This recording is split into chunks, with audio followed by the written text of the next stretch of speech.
All right, guys, this is take 6 now of my interview with Jason Sapp. And the reason that we came together and wrote this book on the miracle of essential oils. Um, it's my honor to have Jason here with me today. Jason is traveling up to Amarillo from San Antonio, so he made this great drive to come be with you guys and to talk a little bit about why we've been putting this project together over the past couple of years. When I spoke for Deborah Rayburn in Conroe, Texas several years back, Jason was also a speaker that day. And so I just briefly walked up to him and I said, "Hey man, awesome story. Love to hear about what's happened with you. Let's get together and talk about this." And out of that conversation came this project that we've been working on ever since.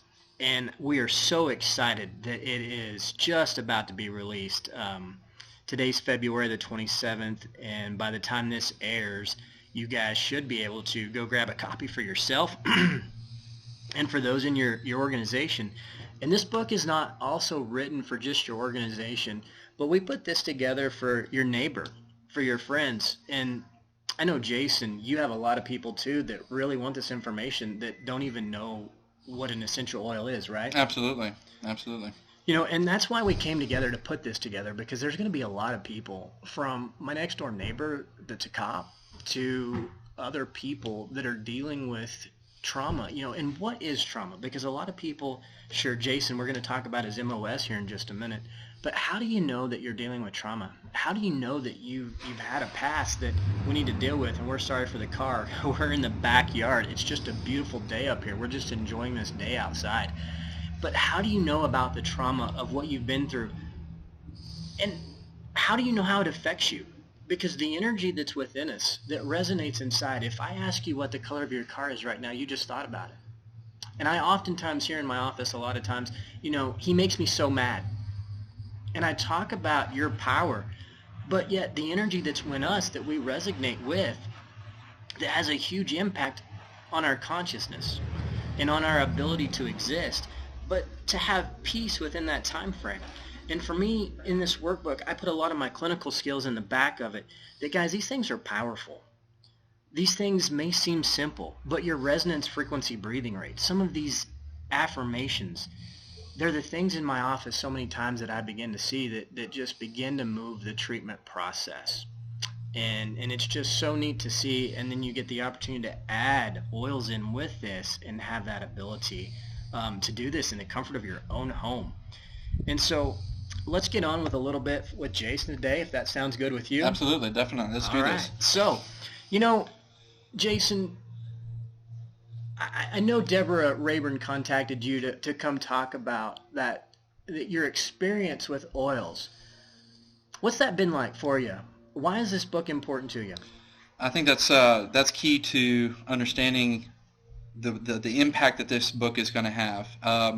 This book's going to be important for me because it's going to give me the ability to communicate to others what it looks like to walk through trauma and get to the other side. And when you can be empowered in your dark season and knowing what you can do to be proactive and overcoming that season that you're in, and realizing the tools that are available would give you hope to take action and do something about it. In the darkest period of my days, had somebody given me a book like this and said that there is something better for you, you don't have to live like this, I would have certainly grabbed it in a heartbeat. But because of the system I was involved with, the Department of Veterans Affairs, I was basically told, this is the new life. You've got to deal with how you're living now for the rest of your life. So I had no hope. So this book is allowing me to communicate that there is hope on the other side of trauma. Absolutely. And let's back up a minute, because a lot of guys may be like, oh, maybe his job wasn't my job in the military or whatnot. But, what was your MOS in the service, Jason? Perfect. MOS, for those of y'all that don't know with military terminology, that's your military occupational specialty. That's your job, basically. So my MOS was a 19 Delta, otherwise known as a Cavalry Scout, and I was assigned to the 2nd Brigade Recon Team of the 1st Infantry Division. I was stationed out of Schweinfurt, Germany, and forward deployed to Camp Liberty there in Baghdad, at the Baghdad International Airport, with our main sector to patrol was between the Baghdad International Airport and the Green Zone in central Baghdad. And what's been neat is Jason and I haven't had a lot of time to really speak, or really talk about his experiences. But yesterday we were up at the office and he was like, "Hey, can we map my brain?" And I was like, yes, we can. I've got everything I need here to do this. Let's do it. And we did. Yep. And we did. Mm-hmm. And it was a neat time. Jason, tell us a little bit about that experience for you. Perfect. I think that through this process of walking through my journey to wellness, I've realized that I kind of compare myself to an onion. The more layers I peel back of the trauma that I've experienced, the more closer that I can find out who God created me to be.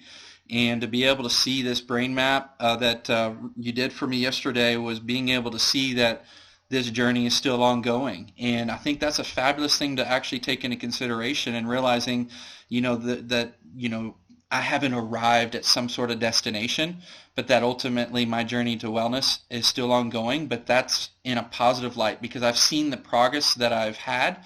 I have the tangible quality of life that I now enjoy, comparing that to when I was walking through my trauma after the war. And so being able to see that there's still work to be done is actually a really good thing for me, because it gives me the understanding that I've come so far, yet there's still even better to come. Because I enjoy my life right now. I have a joy and a peace in my life that I've never experienced, but to be able to know that it could even get better is actually a phenomenal thing. So I think that's what I took away from the brain map that I saw yesterday, that, there's still some areas that you can work on. And I think that's a fabulous thing, because it allows me to say I'm in a great place today, but I can be even a better place tomorrow. Now the question is am I going to do something about it? Guys, and you see the image there on the screen. This isn't actually Jason's map, but this is of another individual that has gone through trauma and did have a diagnosis of PTSD. And so in this, when you look at the top half of the screen, the image on the right, you're going to see that the waves, they're bigger and they're different colors. So if you just look in the middle of the screen up, you're going to see a larger amplitude. That's how big each wave is. And when I'm looking at this, oftentimes what I see is that individuals with trauma, their maps, they're incoherent, meaning basically that they're not symmetrical. They don't flow together. We would like to see, if this would be coherent, we'd like to see the big waves throughout the whole brain. But in the middle section, you see that amplitude, or those heights in those waves, are smaller. That's where we begin to see that people have a hard time slowing their brain down. They have a hard time with those triggers. And when triggers come up, y'all, it's about finding that place of peace. I get a lot of people that come in the office that ask me, "Ryan, I don't know if I'll ever find hope." And of course, I've worked with so many people. I've got so many amazing stories of individuals that found that hope in many different ways.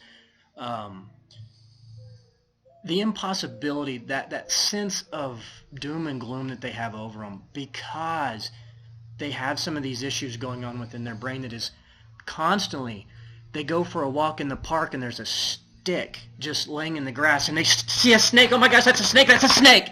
It's not necessarily a snake, but their reality, their perception of what they're creating in their mind is that it's a snake.